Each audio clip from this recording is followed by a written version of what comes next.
Diomaye prend le risque de s'affaiblir sur tous les fronts. Il redonne une légitimité à l'ancien régime, tout en dépensant son capital politique pour un rival. Pendant ce temps, sa propre assise politique personnelle reste à construire. Certes, dire qu'il est un président accidentel serait inexact sur le plan du droit, puisqu'il a été élu dès le premier tour avec un mandat clair. Mais sur le plan strictement politique, sa victoire était indissociable du soutien massif d'Ousmane Sonko, qui avait battu campagne pour lui. Aujourd'hui, privé de cette dynamique, il doit prouver qu'il possède sa propre force d'entraînement. Or, les attributs de la fonction présidentielle donnent l'apparence du pouvoir, mais ne remplacent ni l'ancrage militant, ni le charisme personnel nécessaire pour faire face à des machines politiques aguerries. Le soutien accordé à Macky Sall repose sur un déséquilibre flagrant. Qu'a obtenu le président Diomaye en contrepartie de cet appui officiel ?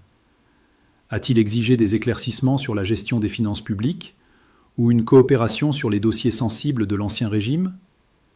Rien de tout cela n'apparaît publiquement.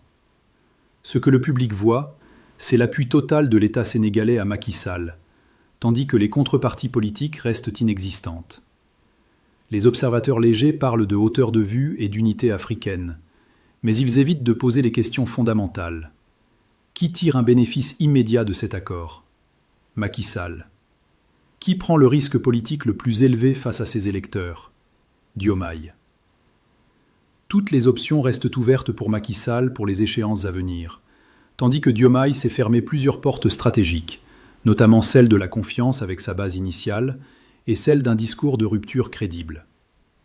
Si Diomaye vient un jour à réclamer un soutien électoral à son prédécesseur, Macky Sall pourra simplement lui rappeler que l'appui accordé pour l'ONU était un devoir républicain et non un accord de boutique. Je vous pose la question directement.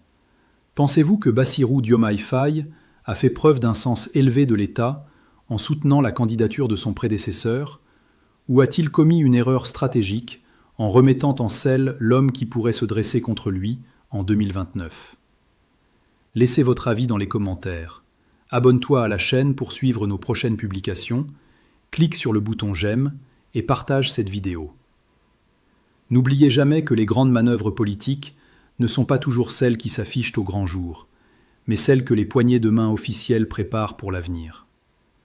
Diomaye a offert à Macky Sall le soutien du Sénégal pour viser l'ONU, mais Macky Sall ne lui a signé aucun chèque en blanc pour 2029. Quand un dirigeant redonne des forces à l'ancien système qu'il était censé remplacer, il doit toujours se demander si ce système reviendra pour l'aider ou pour reprendre la place.